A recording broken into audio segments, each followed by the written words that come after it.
আমি আপনাদের সাংবাদিক ভাইরা আছেন, আপনাদের কাছে অনুরোধ করছি, আপনারা সবাই একটা জিনিস মনে রাখবেন। আমি দেখি যে এখানে গ্রেফতার হলো কেন, আসিফ নজরুল কী করে, তারপর এই লোকরে আপনার আবার হাইকোর্ট জামিন দিল, পুলিশ কেন আবার সোনার রেস করালো, আসিফ নজরুল কী করে। ভাই, আপনাদের একটা কমন আন্ডারস্ট্যান্ডিং থাকতে হবে, মিনিমাম আন্ডারস্ট্যান্ডিং থাকতে হবে। পুলিশ রিলেটেড কোনো কিছুর ব্যাপারে আমার কোনো কিছু করার নাই, সাংবিধানিকভাবে কোনো কিছু করার নাই। যতই আমার গুড উইশেস থাকুক, যতই আমার রক্তক্ষরণ থাকুক, কেউ যদি ফলস মামলা করে তার ব্যাপারে আমার কিছু করার নাই। যেটা করার নাই এটা আমি কীভাবে করবো? আর পুলিশ যদি কাউকে গ্রেফতার করে সাবস্ট্যান্টিভ কোনো প্রমাণ ছাড়াও আমার কিছু করার নাই। এটা হচ্ছে আমরা সত্যি সত্যি ফ্রিডম অফ প্রেসে বিশ্বাস করি এবং সেটা ফলো করার চেষ্টা করি। আপনারা খেয়াল করে দেখবেন এই সরকারের মধ্যে অনেকে আছে যারা ফ্রিডম অফ প্রেসের জন্য সারা জীবন কথা বলেছে। Of course definitely I had been one of them. এবং আমরা সাইবার প্রোটেকশন অ্যাক্টের মাধ্যমে এটা একটা প্রমাণ রেখেছি। আরেকটা কথা হচ্ছে, আপনারা নিশ্চয়ই লক্ষ্য করেছেন গণমাধ্যমে না হোক, সোশ্যাল মিডিয়াতে আমাদের সম্পর্কে কত আজে বাজে ভিত্তিহীন অকল্পনীয় মিথ্যাচার করা হয়। আমরা কেউ কিন্তু একটা মামলাও করি নাই, আমাদের ইউনূস স্যার থেকে শুরু করে এই যে শফিক আছে, আমি আছি, প্রত্যেকের বিরুদ্ধে অকল্পনীয় গাঁজাখুরি, অবিশ্বাস্য নির্মম মিথ্যাচার দিনের পর দিন চলছে। আমরা এটা মানে মামলা তো দূরের কথা, ফরমাল প্রতিবাদও করিনি, বাংলাদেশের মানুষের বিবেকের উপর ছেড়ে দিয়েছি, দেখা যাক ওনারা মানে এত মিথ্যাচারে বিভ্রান্ত হন কি না। মিডিয়া কমিশন যে করা হয়েছে সেটার উদ্দেশ্যই ছিল হচ্ছে মিডিয়ার আপনার ফ্রিডম, অ্যাকাউন্টেবিলিটি, এফিসিয়েন্সি বাড়ানো।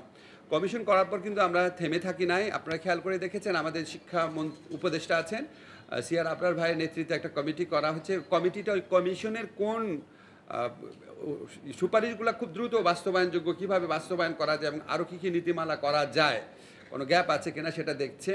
আমরা আইন মন্ত্রণালয়ের পক্ষ থেকে তথ্য মন্ত্রণালয়কে জানিয়েছি যে তাদের জন্য যে আশু বাস্তবায়নযোগ্য যে সুপারিশগুলো আছে সংস্কার কমিশনে, তারা আমাদের হেল্প চাইলে আমরা হেল্প করব। আশা করি তারা ওই ব্যাপারে উদ্যোগ নেবে।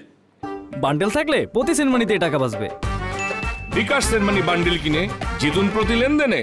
মামলার ব্যাপারে আপনাদের বারবার বলি, মামলার ব্যাপারে আমাদের কিছু করার নাই। বাংলাদেশের মানুষ যদি ইনসেনসিটিভ হয়ে যায়, এক শ্রেণীর মানুষ যদি মামলা করার মধ্যে ব্যবসা করার প্রবণতা খুঁজে পায়, এক শ্রেণীর আইনজীবী, এক শ্রেণীর রাজনীতিবিদ যদি এর সাথে সামিল হয়, বাংলাদেশে কোনো পৃথিবীতে কোনো আইন নাই যে আপনি যা বলবেন আপনি মামলা করতে পারবেন না।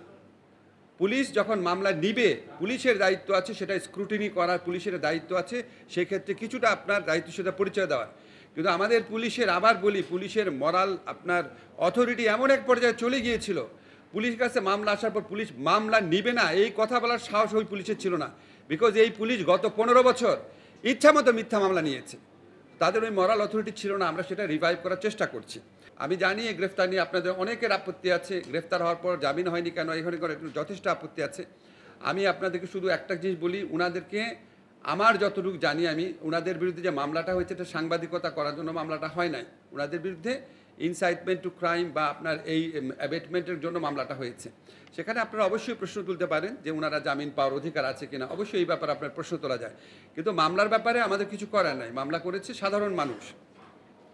আর সংবাদপত্রের স্বাধীনতার ব্যাপারে বাংলাদেশের সংবিধানে আছে সরকারে যারা থাকে তারা জনগণের সেবক, সেবকের মতোই কাজ করার চেষ্টা করি।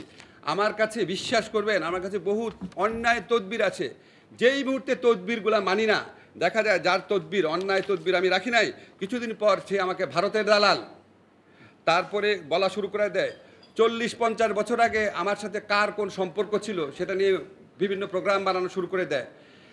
যা ইচ্ছা বলে, ওই যে ঝিনুক নীরবে সহ সহ্য করে যায়, কিচ্ছু করি না, কিচ্ছু বলি না। মামলা তো দূরের কথা, কোনো উত্তরও দেই না যে ঠিক আছে দায়িত্ব আছে এখন থাক।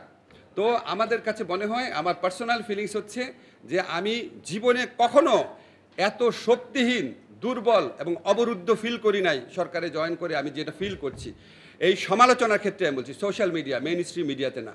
তারপরও আমরা কোনো মামলা করি না। এটা শুধু ব্যক্তিগত কমিটমেন্টের প্রশ্ন, শুধু আমার না, আমাদের সরকারের প্রত্যেকে আপনারা জানেন।